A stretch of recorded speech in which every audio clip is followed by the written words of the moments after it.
Oke, halo semuanya. Nama gua Billy, ya, kenalin. Hope you guys good. Yang pertama kali datang ke sini, kalian boleh follow IG gua, kalian boleh follow TikTok gua, nanti gua kirim di sini.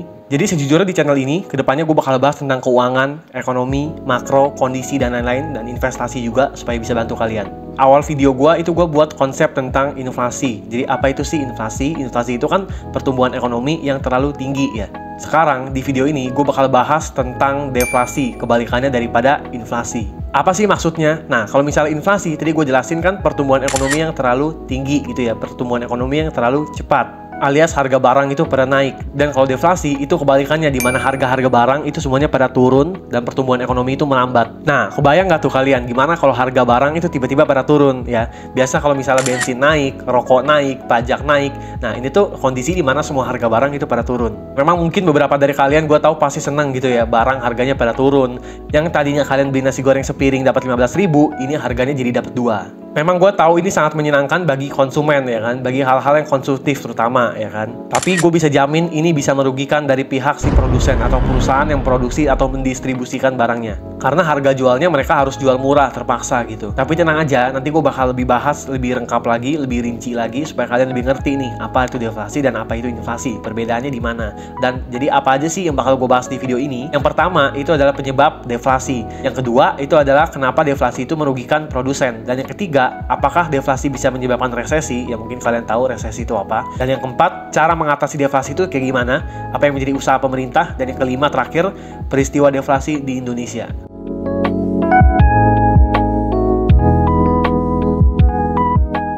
Nah, jadi apa sih penyebab deflasi? Nah, deflasi itu penyebabnya salah satunya adalah berkurangnya pengeluaran pemerintah. Nah, ini berhubungan dengan teori Keynesian. Nah, mungkin bagi kalian yang nggak tahu apa sih teori Keynesian. Nah, jadi teori Keynesian itu berkata bahwa pengeluaran pemerintah, campur tangan pemerintah itu berguna juga untuk membangun perekonomian masyarakat. Jadi mungkin kita tahu nih sebelumnya ya, ekonomi itu kan berjalan dengan pasar bebas gitu ya. Cina pun menerapkannya dan Amerika pun menerapkannya. Tapi nyatanya teori Keynesian ini juga nggak bisa disalahkan. Karena dengan berkurangnya pengeluaran pemerintah, ternyata memang bisa menyebabkan deflasi. Nah, pengeluaran pemerintah itu kan konteksnya ada banyak ya. Biasanya kan adalah pemotongan subsidi, pemotongan pajak segala macam. Jadi gue bakal coba kasih contoh di sini adalah pemotongan subsidi. Dan misalnya nih contohnya, ini ada sebuah gelas. Ya, ada sebuah gelas. Dengan berkurangnya pengeluaran pemerintah, maksudnya apa? Misalnya gelas ini tadi disubsidi oleh pemerintah. Pemerintah menyubsidi setiap masyarakat membeli satu gelas, disubsidi misalnya 50%. Nah, kan ini barangnya jadi murah kan? Dengan berkurangnya pengeluaran pemerintah, artinya pemerintah tidak mensubsidi gelas ini lagi, maka gelas ini balik ke harga normal.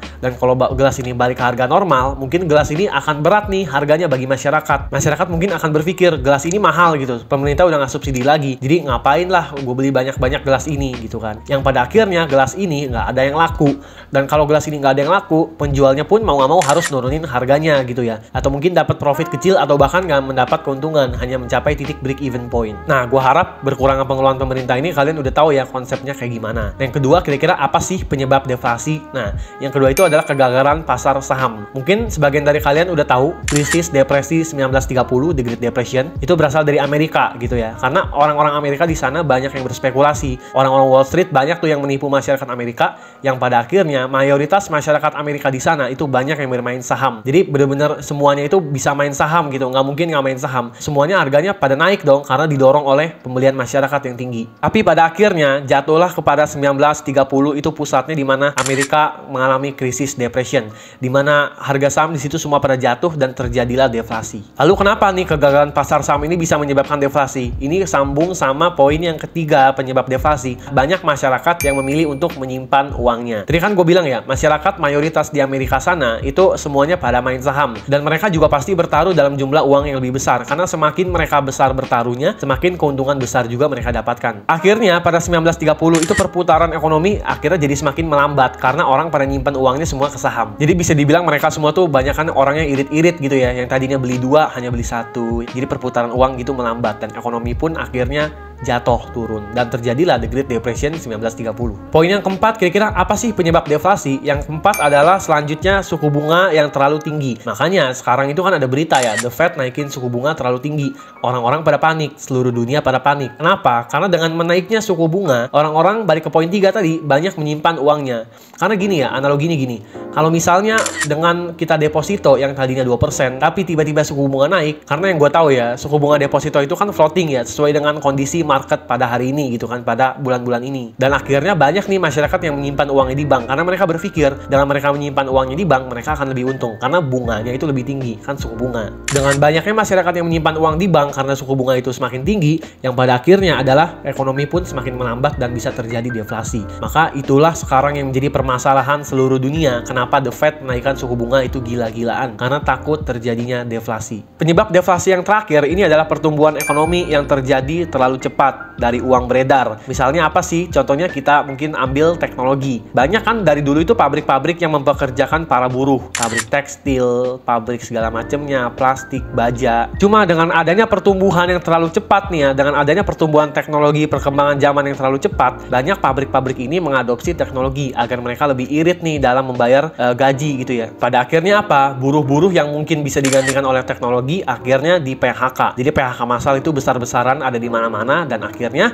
buruh-buruh yang tadinya mendapatkan gaji, buruh-buruh yang tadinya memberi sumbangsih pertumbuhan ekonomi, jadi nggak memberikan pertumbuhan ekonomi lagi. Karena apa? Mereka udah nggak dapat gaji lagi karena mereka di PHK. Kalau mereka nggak dapat gaji, bisa aja yang tadinya dia beli tomat, yang tadinya dia beli ayam, daging, telur, jadi nggak beli lagi. Dan pada akhirnya pertumbuhan ekonomi semakin melambat karena permintaan itu semakin menurun. So, kita masuk ke sesi 2, yaitu kenapa deflasi itu merugikan produsen.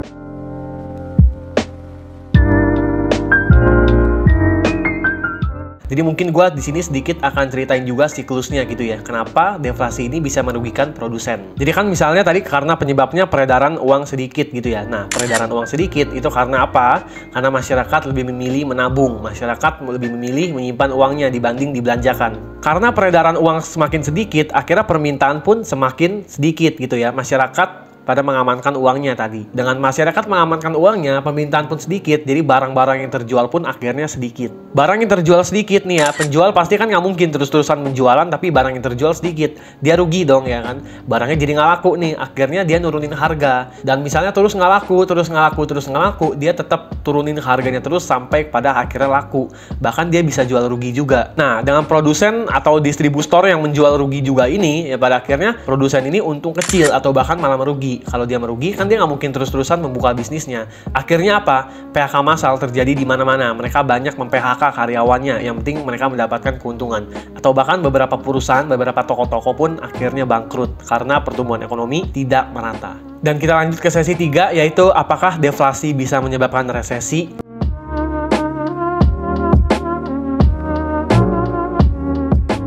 Bisa nggak sih gitu ya deflasi itu menyebabkan resesi? Ini gue ambil sesuai bukti empiris data tahun 1930 The Great Depression dan tahun krisis 2008 subprime mortgages. Deflasi ya justru malah mengarah pada resesi.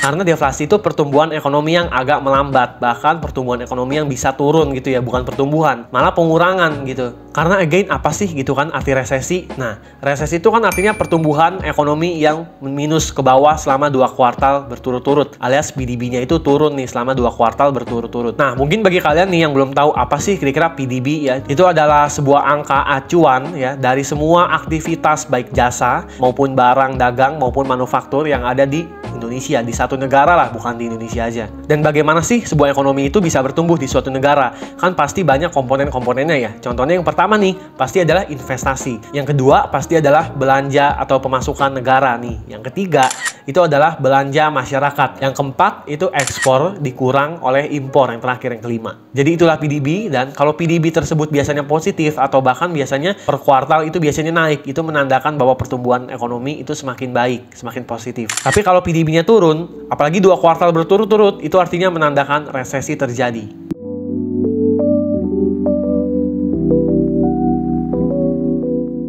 Jadi kita lanjut ke poin 3, yaitu bagaimana cara mengatasi deflasi. Itu ada banyak sebenarnya cara mengatasinya. Yang pertama itu menurunkan suku bunga. Karena tadi gue sempat singgung ya, deflasi itu karena suku bunga yang terlalu tinggi. Dengan suku bunga yang terlalu tinggi, orang banyak berpikir untuk menyimpan uangnya di bank karena bunganya lagi tinggi. Tapi dengan suku bunga yang diturunkan, orang jadi narik uangnya di bank. Karena apa? Karena uangnya itu takut kemakan inflasi. Ya, karena setiap negara itu pasti mengalami inflasi setiap tahunnya. Pertanyaannya adalah, apakah bisa bunga yang ada di deposito ini mengalahkan inflasi supaya si penabung-penabung ini mendapatkan keuntungan? Dan kalau menurunkan suku bunga juga gitu ya, orang jadi banyak minjam uang di bank untuk keperluan bisnis dan lain-lain. Karena kan kalau dia minjam, bunganya yang dibayarkan akan rendah gitu ya kalau misalnya dia menurunkan suku bunga. Ya intinya dengan menurunnya suku bunga, itu aktivitas perekonomian negara itu akan berjalan dengan baik layak adanya seperti biasanya. Dan selanjutnya cara mengatasi deflasi adalah kebijakan fiskal pemerintah, yaitu yang kedua, pemotongan pajak. Kan banyak bisnis berjalan nih ya, karena memang berat, mostly kebanyakan dari karena pajak. Nah, dengan pemotongan pajak atau subsidi pajak, yaitu bisnis-bisnis akan semakin mudah nih untuk membayar pajak karena lebih murah. Dan ini mengundang supaya bisnis-bisnis baru itu didirikan nih, karena kan pajak jauh lebih murah karena ada kebijakan pemotongan pajak. Dengan bisnis-bisnis baru yang akan didirikan di suatu negara, otomatis peredaran uang akan semakin bertambah dan perekonomian akan semakin maju. Yang selanjutnya cara mengatasi deflasi adalah proyek infrastruktur. Nah, ini ternyata udah banyak nih ya negara-negara yang mengalami bahwa proyek infrastruktur itu bisa mengatasi deflasi. Bahkan bukan deflasi aja, bahkan dengan ekonomi yang stagnan, dengan proyek infrastruktur pemerintah yang banyak gitu ya, mereka akan menjadi membangun perekonomiannya. Kita ambil contoh Jerman di tangan Adolf Hitler waktu itu ya, dia membangun banyak infrastruktur, proyek-proyek jalan tol, dia juga bangun beberapa proyek militeri yang pada akhirnya menyerap banyak tenaga kerja. Dengan menyerap tenaga kerja yang banyak, akhirnya perekonomian semakin bertumbuh karena berkurangnya pengangguran dan peredaran uang pun semakin baik. Nah, jadi yang kita tahu nih ya, kebanyakan proyek infrastruktur itu nggak berdampak buruk juga, nggak selalu banyak berdampak buruk. Karena dengan adanya proyek infrastruktur yang banyak, itu akan menyerap banyak tenaga kerja, ya kan, mulai dari kontraktor dan lain-lain sebagainya. Jadi pada akhirnya ekonomi pun semakin berjalan dengan baik. Nah, yang terakhir, cara mengatasi deflasi adalah kebijakan pemerintah menambah suplai uang kertas. Karena tadi deflasi itu penyebabnya adalah dikitnya peredaran uang kertas atau memperlambat peredaran uang kertas karena masyarakat pada menyimpan uangnya.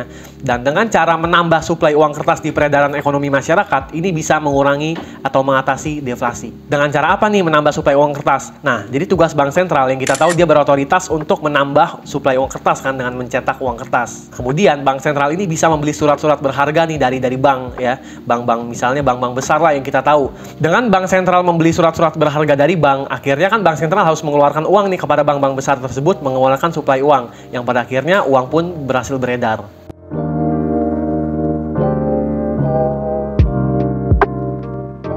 Nah, jadi di part yang terakhir, itu pernah gak sih kira-kira Indonesia ngalamin deflasi? Jadi gue mungkin ambil contoh di tahun-tahun baru kemarin ya, 2020 pas COVID kemarin awal-awal. Karena kan mungkin COVID gitu ya, banyak orang yang panik, banyak orang yang menarik uangnya dari saham, banyak orang yang menarik uangnya dari bank untuk disimpan secara pribadi, mungkin di brankas bagi mereka yang punya. Jadi pada akhirnya apa? Pertumbuhan ekonomi pun melambat karena permintaan sedikit gitu ya. Orang pada takut nih buat beli-beli barang gitu kan karena COVID. Atau mungkin uang yang tadinya beredar untuk membeli ini atau membeli itu, mereka jadi beli masker atau mungkin beli hand sanitizer. Jadi pada akhirnya peredaran uang sedikit, akhirnya terjadilah deflasi.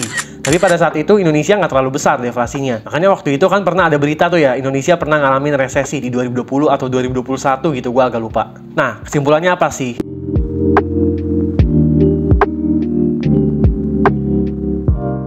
Kesimpulannya jadi baik deflasi ataupun inflasi, semuanya itu tetap berdampak buruk bagi semua pihak, baik masyarakat, baik pemerintah, baik pihak luar negeri juga, baik pihak investor, baik pengusaha, intinya semua pihak merugikan. Maka dari itu sebenarnya ekonomi itu memang agak rumit gitu ya, gimana pun caranya harus berjalan seimbang nih, nggak bisa berat sebelah. Dengan pembahasan yang gue jelasin tadi, gue harap kalian yang nonton ini pada tahu nih ya, deflasi ini penyebabnya karena apa sih dan cara mengatasinya apa sih. Bahkan mungkin gue berharap juga kalian nih sebagai masyarakat, kita semua itu bisa berjaga-jaga nih dari sebuah peristiwa yang kita mungkin nggak bisa ekspektasi terjadi. So, jadi itu aja video dari gua. Kalian yang mau diskusi di kolom komentar, boleh aja, feel free di bawah. Kalian juga jangan lupa follow IG sama TikTok gua, mungkin gua kasih linknya di deskripsi atau mungkin gua tampilin nanti di sini. Bagi kalian juga yang mau request nih konten-konten selanjutnya, kalian boleh aja langsung DM Instagram gua atau mungkin TikTok gua. Nanti gua bakal coba bikinin buat kalian. Jadi thank you banget nih bagi kalian yang udah nonton. Kalian juga jangan lupa share mungkin ke teman-teman kalian yang kalian pikir perlu nih buat dapat video ini, buat dapat materi ini.